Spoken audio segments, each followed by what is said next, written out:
¿Alguno de ustedes ha visto ya qué jugada hizo Kasparov?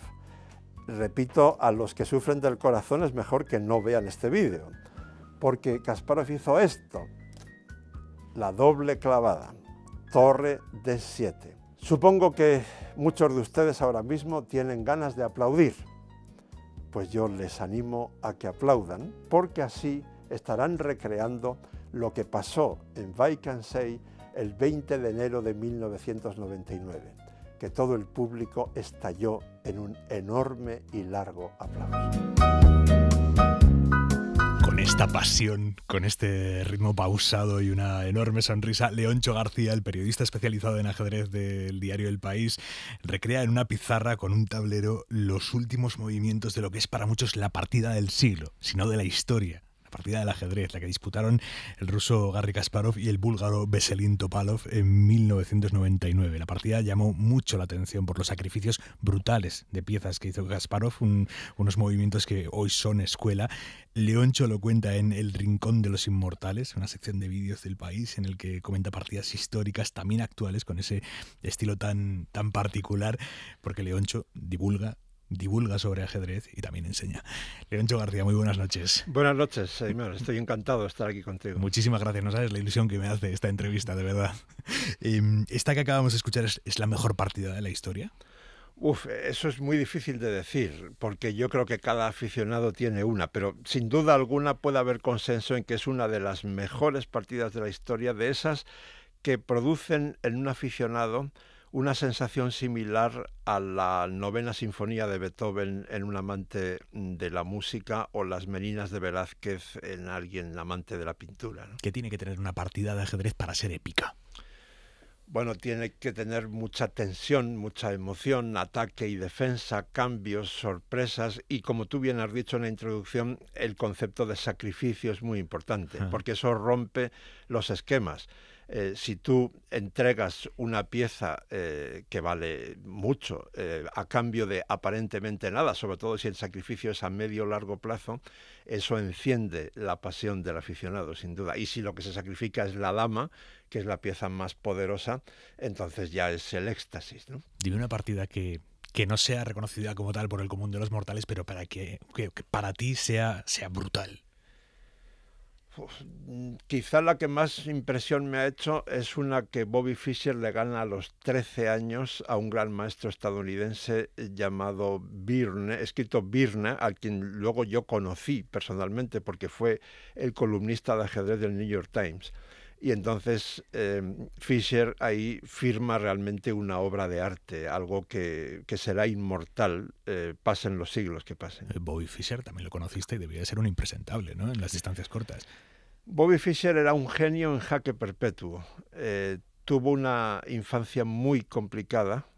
Tenía probablemente, según dicen, un cociente de inteligencia superior al de Einstein, pero no tuvo una buena educación, eso lo desequilibró. Creo que sobre Bobby Fischer puedo estar hablando horas, pero creo que quien mejor lo definió fue un psiquiatra islandés que lo trató en sus últimos años en Reykjavik y además se hizo amigo suyo y decía: la frontera entre la genialidad y la locura es muy estrecha.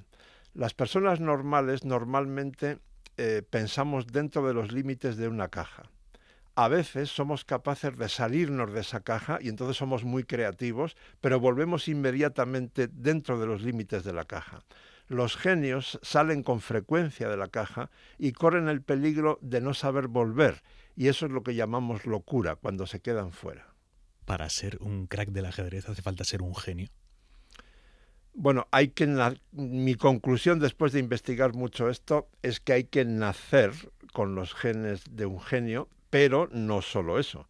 Luego hay que trabajar como un animal, es decir, solo con la genética tal vez puedas llegar a estar entre los 400, 500, tal vez 200 mejores del mundo, pero si quieres ir más arriba que eso, ser un genio no es suficiente. ¿Cuánto hay de psicología, cuánto de destreza, cuánto de estrategia en el ajedrez? Bueno, de psicología hay mucho, porque el ajedrez es como un boxeo mental.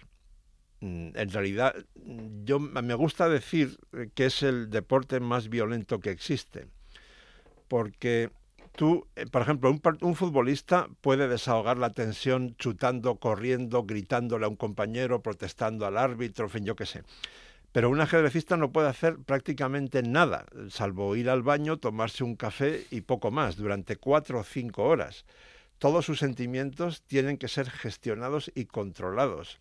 Entonces, bueno, la psicología evidentemente es esencial en el ajedrez, tanto como la técnica o las dotes naturales, ¿no? ¿Se preparan psicológicamente los jugadores de ajedrez a altísimo nivel?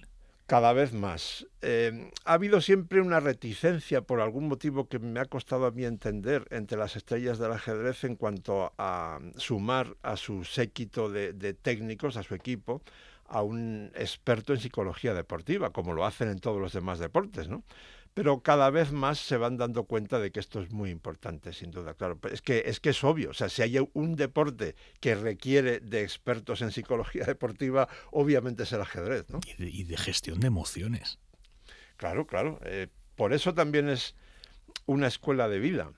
Es decir, a lo largo de una partida de ajedrez tú vas sintiendo un montón de emociones, puedes pasar de la euforia de una victoria que ves que está llegando, pero de pronto cometes un error y entonces la sensación es justo la contraria y todo esto lo tienes que gestionar con un reloj en marcha. Por eso el ajedrez, la lista de virtudes que desarrolla el ajedrez y que son aplicables en la vida real es inmensa. Te cito solo una que me parece esencial en el siglo XXI. Ya hemos oído varias veces el discurso de que en los últimos 25 años el mundo ha cambiado más que en ningún otro periodo de 25 años en la historia. Y los expertos dicen que en los próximos 25 va a cambiar todavía más. Por tanto, el pensamiento flexible, ser capaz de adaptarte a un mundo cambiante a toda leche y con rapidez, entonces pasa a ser ya hoy una de las cualidades más importantes del ser humano. Si tú y yo estamos jugando una partida, a lo largo de varias horas, solo una jugada tuya o mía puede hacernos cambiar la evaluación de todo el tablero. Pero, ojo, el reloj está en marcha. Yo no puedo decir, como la última jugada de Aimar ha cambiado todo, ahora voy a pensar una hora. No, es que no tienes ni mucho menos de una hora. Puedes tener unos minutos. ¿Qué ves en las pupilas de un tío al que una jugada del contrario le ha roto sus esquemas? Bueno, si es un profesional no deberías ver nada, porque poner cara de póker es una de las habilidades que debes desarrollar. Una partida, en el ajedrez el tamaño importa, quiere decir, una partida larga, o para que una partida buena tiene que ser larga, o una partida larga de por sí va a ser un tostón. Hombre, si es muy larga, es probable entre grandes jugadores que haya mucha técnica, que haya una gran parte de esa partida que sea muy técnica y por tanto solo disfrutable por aficionados de alto nivel técnico. Existe una variante de las partidas de ajedrez que se llama miniaturas, jugadas, digamos, con menos de 25 movimientos. Hay incluso libros que son colecciones de miniaturas muy brillantes. Claro, eso digamos que vende mucho, ¿no? Engancha mucho a cualquier aficionado. Las distintas formas de personalidad de una persona se trasladan al tablero. Sí, pero con el matiz de que a veces es al revés. Es decir, lo más frecuente es que el estilo de un jugador más o menos refleje su temperamento, sí, pero a veces el tablero es una vía de escape sobre lo que tú no eres en tu vida normal. Wow. Por ejemplo, tú puedes ser muy tímido en la vida normal y de pronto eres un jugador muy agresivo ante el tablero, ¿no? O sea, que tú no podrías saber, viendo a alguien comportarse en su vida, qué tipo de jugador va a ser después. Lo más frecuente es que haya una coincidencia. O sea, en principio sí, pero digamos que el margen de error es grande porque a veces ocurre justo lo contrario. Esto que estamos hablando ahora sería una de las maneras de explicar por qué el ajedrez está funcionando muy bien en las cárceles. Porque es una manera de sublimar la violencia, la tendencia a la violencia que todo ser humano en mayor o menor medida lleva dentro. Entonces, claro, la gente que está en una cárcel, pues normalmente ha tenido una mayor tendencia a la violencia, ¿no? Entonces, el ajedrez está funcionando extraordinariamente bien por eso y por más razones, porque te obliga a pensar en las consecuencias de lo que vas a hacer antes de hacerlo y porque cada hora que pasas jugando al ajedrez pasa más rápido que cualquier otra hora. Esto no lo digo yo, esto me lo han dicho los reclusos a los que he entrevistado. Y me dicen, en ese tiempo que yo paso jugando al ajedrez, no estoy pensando, por ejemplo, en cómo conseguir drogas. No tenía ni idea. Me acabas de dejar alucinando. No tenía ni idea con que el ajedrez tuviera semejante penetración en las cárceles. En las de Badajoz y Cáceres, por ejemplo, ¿Sí? tienen ya una experiencia de 10 o 12 años. Yo las he visitado varias veces. Los resultados son muy buenos. Oye, y hablábamos de personalidad. Tú que has conocido a los más grandes del mundo en el ajedrez, ¿hay un factor, un denominador común en la personalidad de todos ellos o no? Una enorme capacidad de concentración y de trabajo. En el lado negativo tienden a ser muy desconfiados, quizá porque han desarrollado hasta el límite, casi hasta la obsesión, que el peligro siempre está ahí, ¿no? Es decir, que aunque tengas una partida estratégicamente ganada, hasta que tu rival no firma que se rinde, no la has ganado.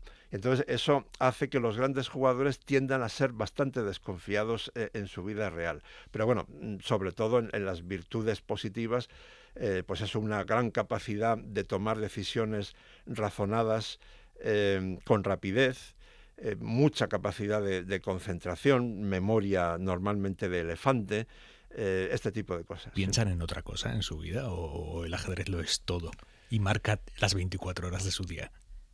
Depende. Yo creo que la mayoría intentan desconectar en la medida de lo posible, porque si se llega a la obsesión, eso puede ser incluso contraproducente para tu rendimiento deportivo. Es decir, esta imagen tópica del ajedrecista loco, exaltado, tal, es realmente muy minoritaria. O sea, si ahora mismo tú me enseñaras la lista de los 100 mejores del mundo y me dijeras, con una acepción de la palabra loco sumamente flexible, ¿a quiénes elegirías? Yo no creo que pasara de 2 o 3, entre 100, ¿no? Entre los 100 mejores del mundo. Lo que pasa que, claro, para las películas de ajedrez, por ejemplo, o las novelas, claro, loco, ese perfil es el que vende, ¿no? Oye, de esa lista de los 100 mejores del mundo, ¿para ti quién es el mejor? Hombre, en este momento no hay duda alguna de que es Magnus Carlsen, pero...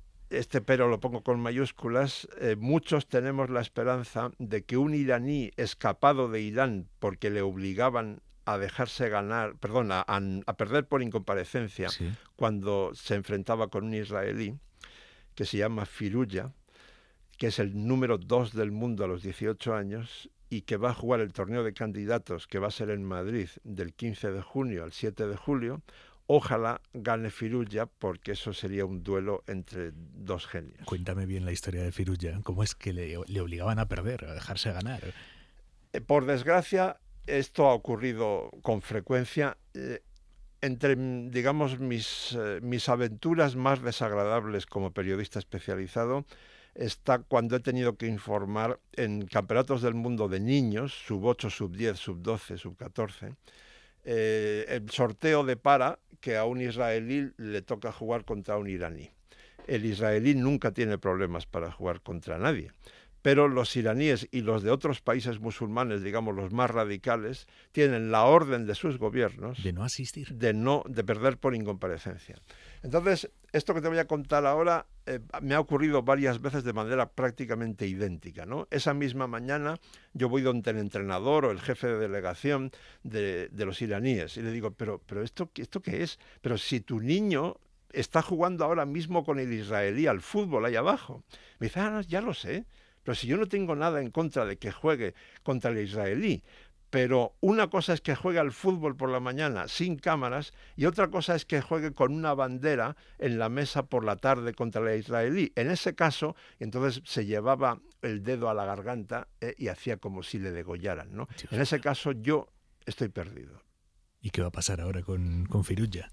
Firuya se escapó a Francia y ahora juega bajo la bandera francesa porque se hartó de que le obligaran a perder por incomparecencia. ¿Cuánto crees que puede tardar en ser el mejor del mundo?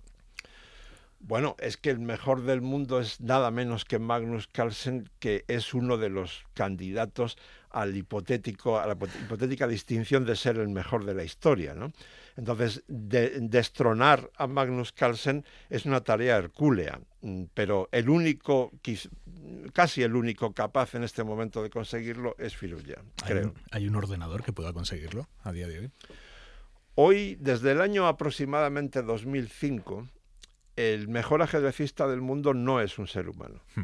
Todavía no han conseguido jugar perfectamente al ajedrez, aunque calculan millones de jugadas por segundo, pero es que el número de partidas distintas que se pueden jugar en un tablero es mayor que el número de átomos del universo entero conocido. El número de átomos ¿en serio? Sí. No me preguntes cómo han contado el número de átomos, porque me han dicho los físicos que lo hacen con triangulaciones y tal. ¿Pero el número de jugadas posibles? El número de átomos es un 1 seguido de 80 ceros, sí, más o menos. Y el número de jugadas posibles, que se puede calcular con bastante exactitud, es un 1 seguido de 123 ceros. Ahora bien, hasta que no existan las computadoras cuánticas, no se espera que ninguna máquina consiga jugar perfectamente al ajedrez. Pero la buena noticia de esto es que desde finales de los años 40, los padres de la informática, Alan Turing y Claude Shannon, sí, decidieron que el ajedrez fuera el campo de experimentación de la inteligencia artificial, porque ese número que te acabo de decir, para nosotros se acerca al concepto que tenemos de infinito, pero para una computadora es un número finito, es un 1 seguido de 123 ceros.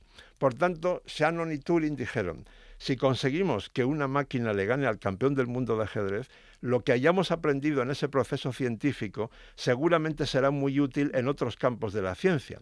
Cuando IBM derrota a Kasparov con el famoso programa Deep Blue en el 97, lo que aprende IBM a través del ajedrez luego se aplica en muchos campos del cálculo molecular, por ejemplo, planificación de la agricultura, fabricación de medicamentos muy complicados, cálculos financieros en la bolsa, etc. Y, fíjate, hace solo un año se ha conseguido el mayor avance de la historia de la biología. Se ha conseguido descifrar cómo se comportan las proteínas, que son un elemento esencial para la vida. Y eso se ha conseguido por el programa AlphaZero, propiedad de la empresa DeepMind, que a su vez pertenece a Google, sí, y eso es gracias a lo que AlphaZero aprendió por sí misma jugando al ajedrez y al Go, que es un juego todavía más complicado que el ajedrez en cuanto a número de posibilidades. ¿Cómo viviste tú aquel momento del 97 en el que Deep Blue, por primera vez, la máquina gana al hombre sobre un tablero? Fue tremendo, porque en aquel momento a todos nos encantaba que una máquina nos hiciera la declaración de la renta. Pero a todos nos asustaba, nos daba pánico que una máquina le ganase al campeón del mundo de ajedrez. Yo estaba en Nueva York cubriendo aquello y mis jefes desde Madrid me decían, es que mis jefes del país, vamos al restaurante a comer al mediodía o escuchamos que en varias mesas están hablando de Deep Blue y de Kasparov. Es decir, estaban mucha gente muy preocupada. Las líneas de internet, que entonces eran incipiantes, se colapsaron por la retransmisión en directo de aquellas partidas. Ostras, qué bueno. Oye, me hablabas antes de críos, de sub-12, sub-14, me decías que este iraní tiene 18. ¿Se puede ser muy, muy buen jugador tan joven o la experiencia va sumando? O al revés, los cerebros jóvenes están menos atrofiados, no lo sé. Ese tema es apasionante. El ajedrez, la música y las matemáticas son las 3 actividades que producen más niños prodigio. ¿Cuál es el factor común de las 3? El pensamiento abstracto. Y eso es lo que explicaría por qué, hasta donde yo sé, en la historia de la literatura no creo que haya nadie que haya escrito como un genio a los 12 años. Sin embargo, sí lo hay en la música, en el ajedrez y en las matemáticas. Hay genios de 12 años. La diferencia, como tú bien decías en la pregunta, es que aunque tengas los genes de un genio de la literatura, tú no puedes escribir como un genio hasta que hayas vivido y leído lo suficiente. En cambio, en ajedrez, en música y en matemáticas, el componente genético pesa, digamos, más que la experiencia, obviamente también con mucha técnica, entrenamiento, etcétera. ¿Cuál es el peor error que puede cometer un ajedrecista? ¿Ser previsible en sus movimientos? Confiarse en exceso. El ajedrez te dice que, bueno, no existe la mentira en el ajedrez. Tú vales lo que haces sobre el tablero y, por tanto, tienes que mantener la concentración desde el principio hasta el final, porque un solo error en un segundo puede estropear un trabajo hercúleo que tú hayas hecho durante 4 o 5 horas. Eso lo digo seguramente con más especial apasionamiento, porque cuando te lo cuento me estoy acordando de lo que sufría yo en mi época de jugador, digamos, semiprofesional, cuando me ocurría eso. Estaba muy orgulloso de la partida que estaba jugando. Hasta que dices, la acabo de joder. Y exactamente. De repente cometía una pifia en un momento y echaba por la alcantarilla toda la creatividad que había desarrollado durante 4 horas, ¿no? Yo te lo pregunto desde el desconocimiento total, pero ¿el ajedrez es un juego perfecto o hay lagunas en el reglamento? Para la mente humana se acerca a un juego perfecto, porque de hecho se ha intentado muchísimas veces mejorarlo y ningún intento ha tenido éxito, ¿no? Ojo, para los que no lo sepan, estamos hablando de una de las poquísimas actividades humanas que tienen más de 1500 años de historia documentada. El principal cambio se produjo en España, por cierto. Es decir, los árabes traen el ajedrez a España hacia el siglo VIII. Pero el ajedrez moderno, tal como se juega hoy en todo el mundo, se crea en España a finales del siglo XV. Y la principal diferencia entre el arábigo y el moderno creado en España es que el arábigo no tenía ninguna figura femenina y la pieza que ocupaba el lugar de la dama actual era el alferza y solo tenía un movimiento muy corto de una sola casilla en diagonal. Los españoles no solamente cambian el alferza por la dama, sino que convierten a la dama en la pieza más poderosa del tablero, pudiendo moverse cualquier número de casillas en cualquier dirección, probablemente como homenaje a la reina Isabel la Católica, que reinaba en ese momento. Y por eso el ajedrez se convierte en un juego mucho más divertido, y cuando los españoles lo llevan a América y a buena parte de lo que hoy sería la Unión Europea, se hace muy popular. No me digas que los españoles introdujimos el feminismo en el ajedrez. Pues sí, en cierto modo. Bueno, para ser muy riguroso, la dama como pieza ya se había introducido en algunos países del centro de Europa en siglos anteriores. Pero la dama como pieza más poderosa del tablero, esa es una creación española hacia 1475, 90, por ahí. Ahora mismo, ¿cuál es la escuela preponderante a nivel mundial? ¿Quién está marcando la agenda? Bueno, si miras la lista de los 100 mejores del mundo, te encontrarás todavía con 20 y tantos rusos. Es verdad que en la Rusia actual el ajedrez no está amamantado por la gran ubre del Estado, como ocurría en la Unión Soviética, donde era más popular incluso que el fútbol, ¿no? Pero claro, solamente han pasado 30 años desde que se desmoronó la Unión Soviética, con lo cual, obviamente, quien tuvo, retuvo, ¿no? Pero bueno, el siguiente fenómeno es India. En India ha pasado algo parecido a lo de Rafa Nadal en España, sí, con el tenis, ha pasado allí con Viswanathan Anand, que fue 5 veces campeón del mundo y ha desatado una pasión por el ajedrez increíble, ¿no? ¿Cómo puede afectar lo que está pasando con Rusia, la vuelta de los bloques, los muros mundiales a raíz de la guerra, con la importancia de la Federación Rusa y la ucraniana también? Bueno, ha afectado ya mucho. La Olimpiada de Ajedrez, que es mi torneo favorito porque reúne a más de 3.000 personas de más de 180 países durante 2 semanas en el mismo sitio. Iba a ser en Moscú a finales de julio y se ha cancelado. Afortunadamente han venido los indios al rescate y va a ser en Chennai, en la antigua Madrás. Hay 44 grandes maestros rusos que han firmado un manifiesto condenando la agresión contra Ucrania. Esto hay que tenerlos bien puestos para hacer esto. Porque en Rusia, si haces eso, te pueden echar del trabajo o de la universidad o, en el peor de los casos, te pueden enrolar en el ejército a la fuerza y mandarte a Ucrania. Y además, los ajedrecistas rusos tienen privilegios, es decir, están muy bien tratados allí, y al firmar eso no sé qué será de ellos. El presidente de la Federación Internacional de Ajedrez, Arkady Borkovich, fue primer ministro adjunto con Medvedev y asesor de Putin. Es verdad que solo se encargaba de cuestiones económicas, nunca bajó, digamos, al barro de la política. Anteayer ha tenido la valentía de hacer unas declaraciones a un medio estadounidense diciendo que se opone rotundamente a la agresión contra Ucrania, ¿no? Me han dicho que está en algún lugar de Rusia a salvo, pero estoy preocupado por él.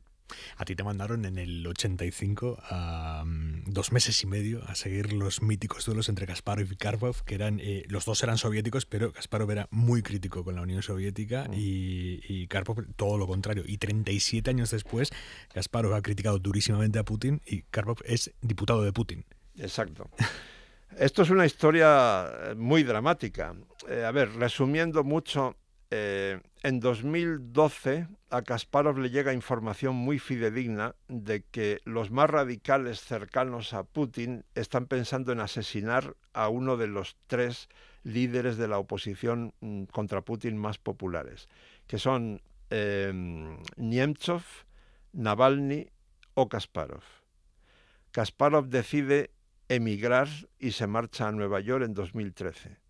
2 años después asesinan a Nemtsov y unos años más tarde envenenan a Navalny y ahora está en la cárcel, ya la han condenado a unos años y está esperando más condenas todavía. Karpov, mientras tanto, es miembro de la Duma, del Parlamento ruso, es uno de los 351 diputados que firmó, ojo, esto conviene ser riguroso aquí, a mí no me consta que Karpov se haya pronunciado a favor de la agresión y por lo que le conozco yo apostaría a que está en contra. Pero sí firmó el reconocimiento de los territorios de Donetsk y Luhansk como rusos, aunque son ucranios. Que es lo que sucedió 2 semanas antes de Exacto, de la guerra. Ocurrió 2 semanas antes. Esa es una puntualización importante y por eso han sido sancionados por Estados Unidos y la Unión Europea. Leoncho, tú no eres ajeno al clima político en España. ¿Hay mucho enroque en España? ¿Hace falta más ajedrez? Sí, sin duda alguna hace falta mucho más ajedrez. Hay demasiada demagogia, demasiada estupidez. Hay demasiados políticos que intentan aprovecharse de que en el mundo, y en España también, por desgracia, hay cada vez más gente que piensa menos. Por una serie de razones, ¿no? Por el mal uso de las redes sociales, por la telebasura, por la desigualdad, etcétera. Entonces, yo oigo cosas que digo, pero ¿cómo se atreven a decir esta barbaridad? Si es evidente que eso es pura demagogia y mentira, ¿no? Y bueno, pero lo dicen porque llegan a la conclusión de que eso va a ser rentable.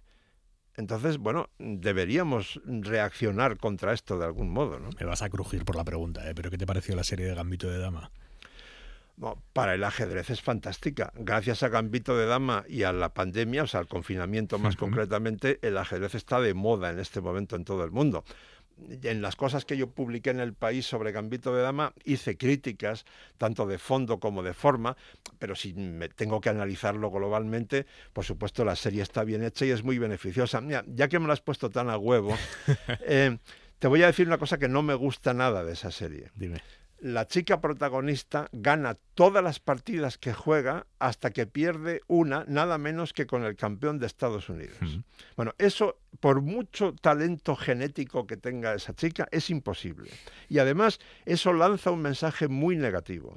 Es decir, sobre todo en ajedrez, pero en la vida, en realidad la belleza es hija del error. Es decir, el error es lo que te ayuda a aprender, ¿no? Entonces, si tú no te equivocas nunca, si tú no pierdes nunca, ¿cómo vas a aprender? Y sobre todo en el siglo XXI, nuestros niños están recibiendo el mensaje de que hoy pulsas un botón y consigues lo que quieras. Es muy importante que destrocemos ese mensaje falso.